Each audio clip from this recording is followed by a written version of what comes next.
কুষ্টিয়াচার কুমারখালী খোকসা আসনে সৈয়দ মেহেদী আহমেদ রুমির মনোনয়ন বাতিল করে কুষ্টিয়া উপজেলা বিএনপির সভাপতি নুরুল ইসলাম আনসার পরমাণিককে প্রার্থী করার দাবিতে কাফনের কাপড় পরে এবং মাথায় বেঁধে বিক্ষোভ মিছিল করেছে বিএনপির এক অংশের নেতাকর্মীরা।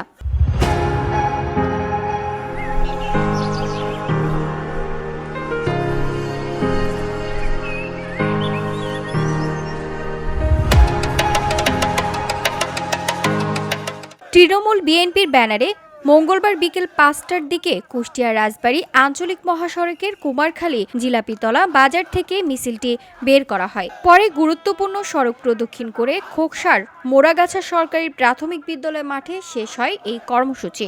এতে কুমারখালী ও খোকসা উপজেলার কয়েক শত নেতাকর্মীরা অংশ নেন। 2 লাখের বেশি ভোটে জিতবে ইসলাম আনসার পরমাণিক। তার এত জনপ্রিয়তা, কুমারখালী, খোকসা, পান্টি, যোধপায়রা, আপনি কুমারখালী থানা, খোকসা থানা যেখানে যাবেন সেখানেই নুরুল ইসলাম আনসার পরমাণিক। আমাদের খোকসা উপজেলাতে সৈয়দ মেহেদী আহমেদ রুমি খোকসা কুমারখালীতে 1991 সাল থেকে শুধু তিনিই মনোনয়ন পেয়ে যাচ্ছে, অথচ তিনি জনগণের কাছে কিন্তু আসে না। তিনি রাজনীতি করে ঢাকাতে, তাদের আমরা কোনো সময় কাছে পাই না।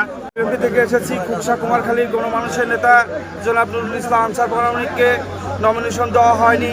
আমরা 17 বছর যাকে চোখে দেখিনি সৈয়দ মেহেদী আহমেদ রুমিকে নমিনেশন দেওয়া হয়েছে। বিলম্বে তাকে নমিনেশন প্রত্যাহার করে নুরুল ইসলাম আনসার পরমাণিককে নমিনেশন দেওয়া হোক। অপরদিকে সড়ক অবরোধ করে বিক্ষোভ করায় দীর্ঘ যানজট সৃষ্টি হয় এবং চরম ভোগান্তিতে পড়েন পথচারীরা। VOD Bangla news desk.